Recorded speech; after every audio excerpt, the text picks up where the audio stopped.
All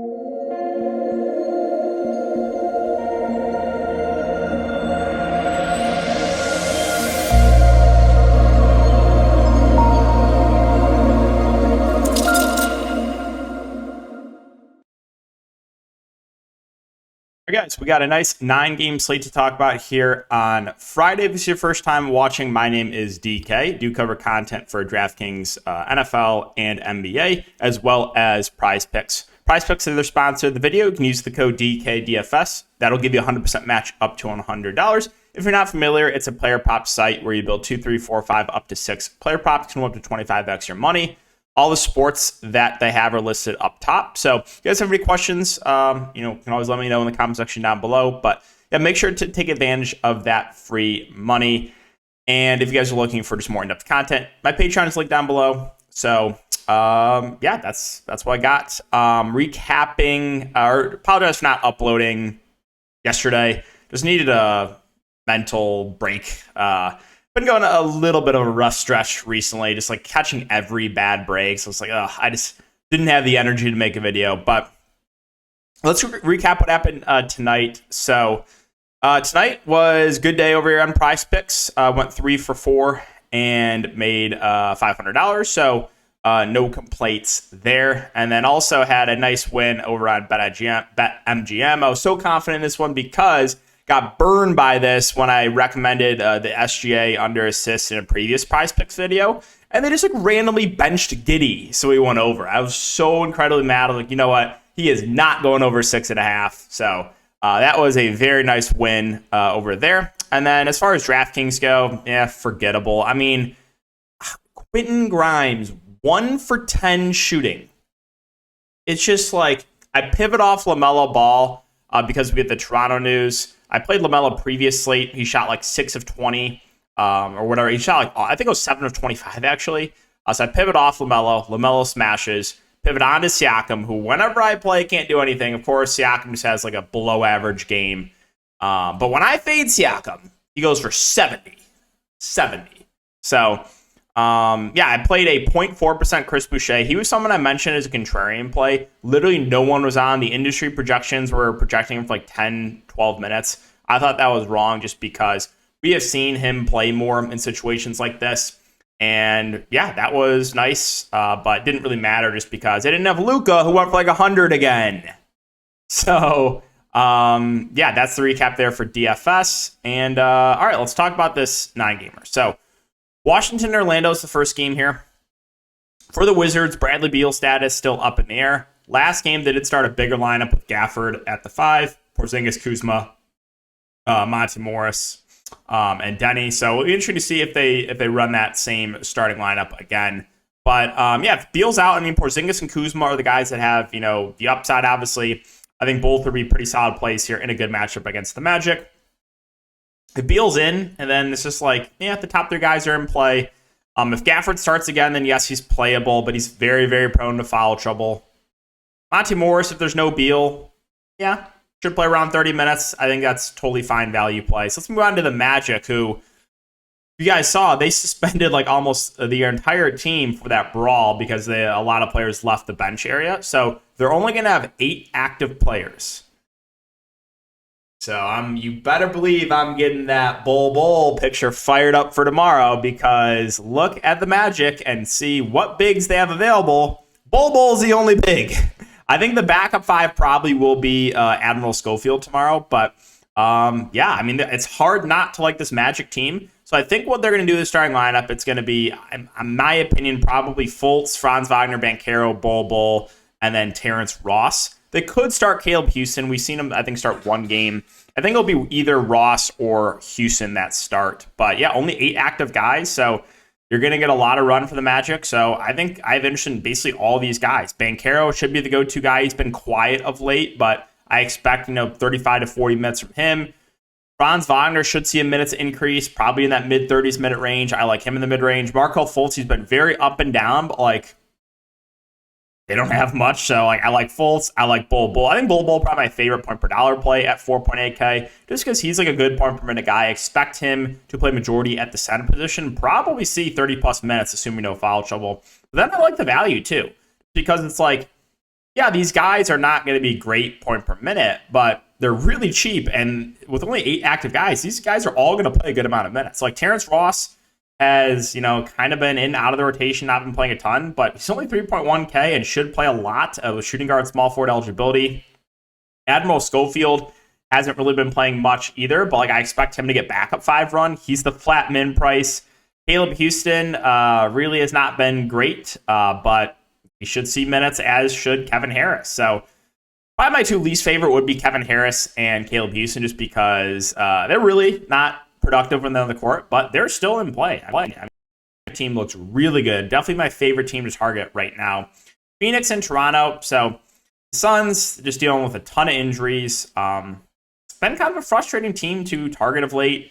In competitive game, I would think Chris Paul probably plays mid-30s minutes. Not necessarily the best matchup. He's fine in tournaments, as is Ayton and Bridges. These guys are going to have to do more offensively without Devin Booker, who's out for at least a month. But I don't think there's any standouts here. Torrey Craig should see 30-plus minutes in competitive game.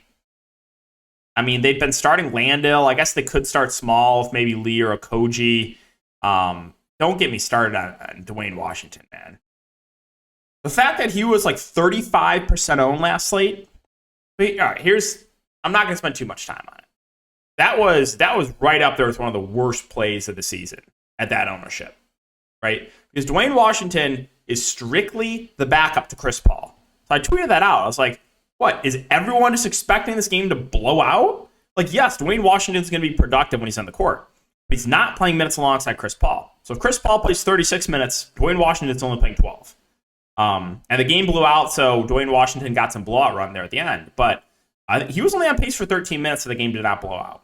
So, I think if he's going to be pretty popular again tomorrow, I will be full fading in tournaments. So I think he's complete fish food if he's popular. Now, if Dwayne Washington, again, it's all an ownership thing. If Dwayne Washington's 1% tomorrow, then I'm fine playing him.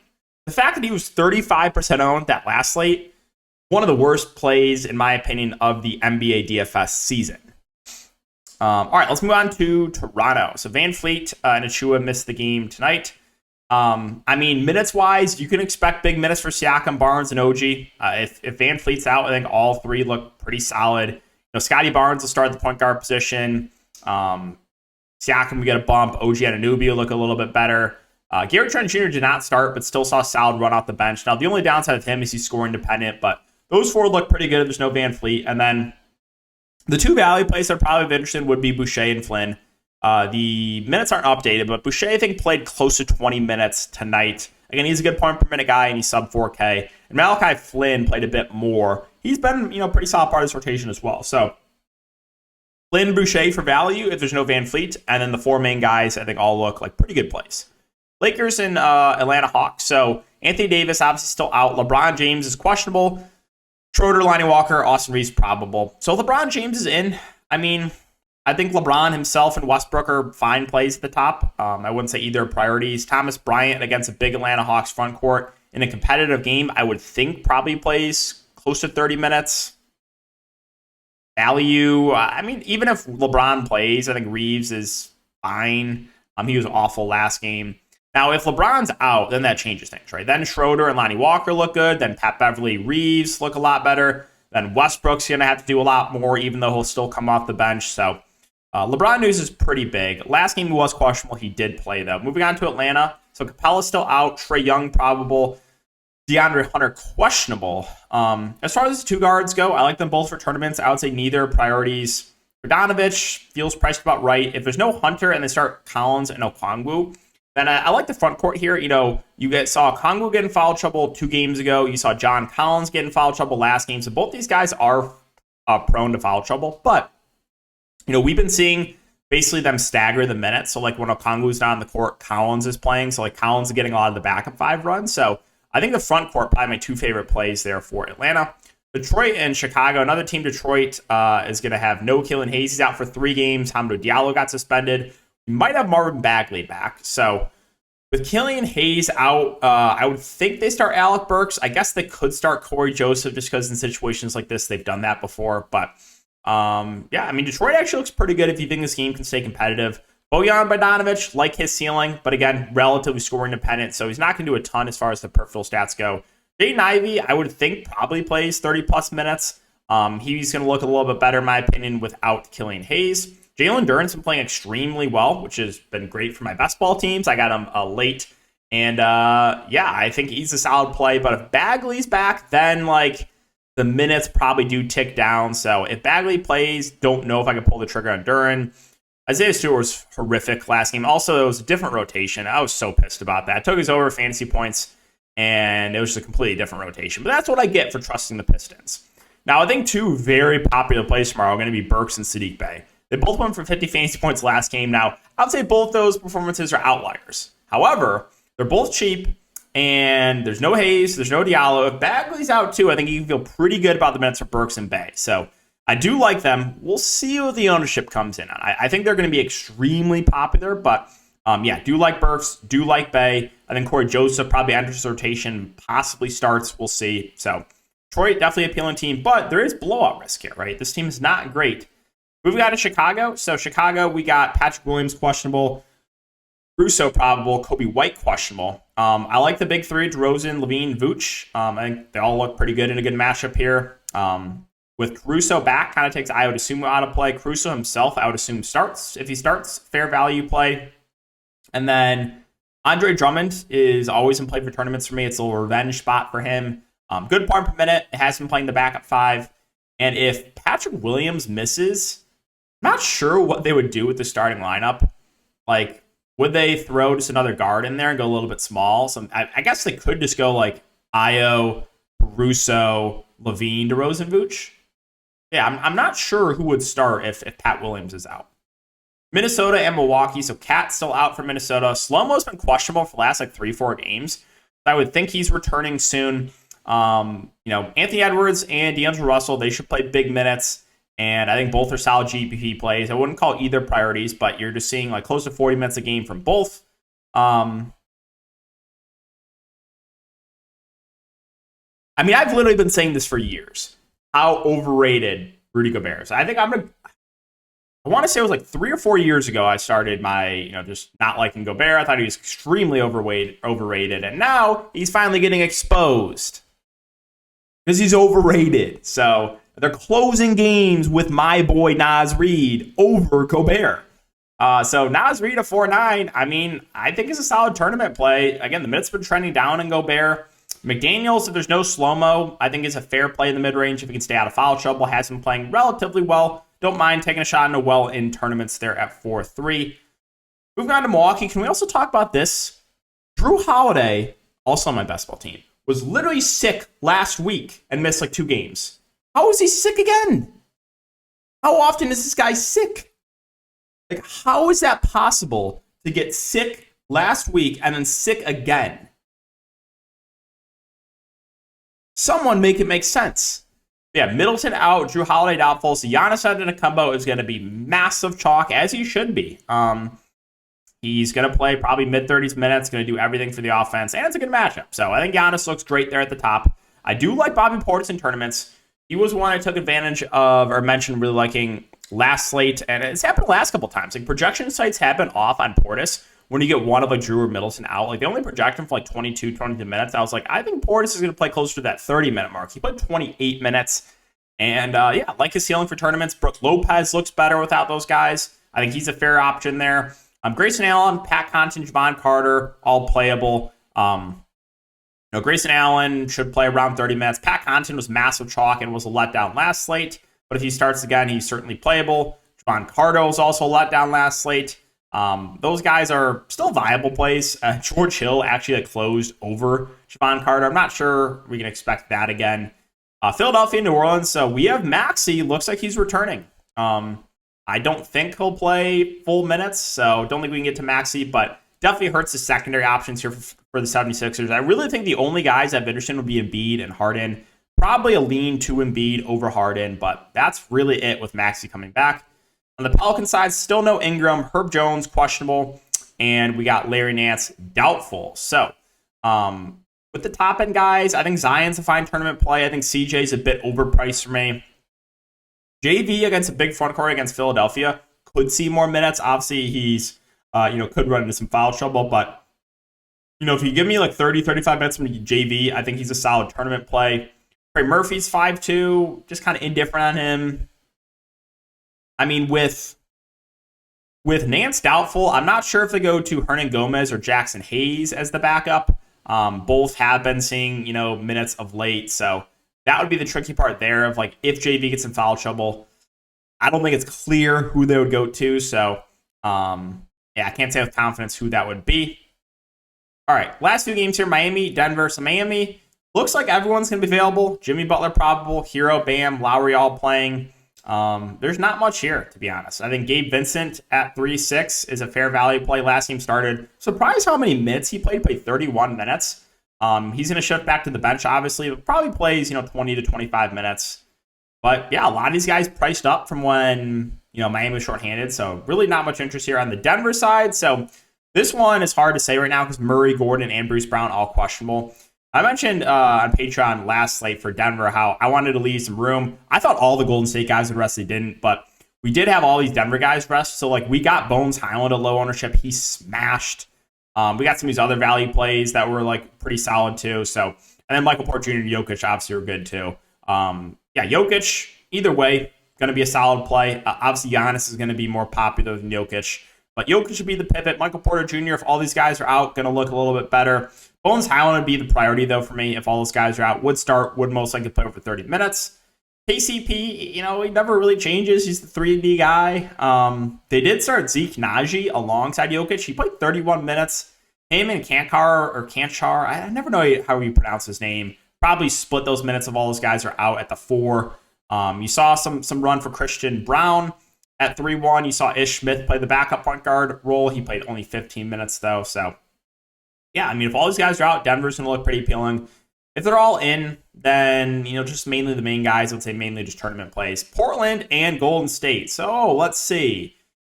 See what happens when you finally give them normal minutes? You see? Why are we playing Drew Eubanks 20-plus minutes a night when you have the GOAT Bosnian Beast on your team? What are we doing?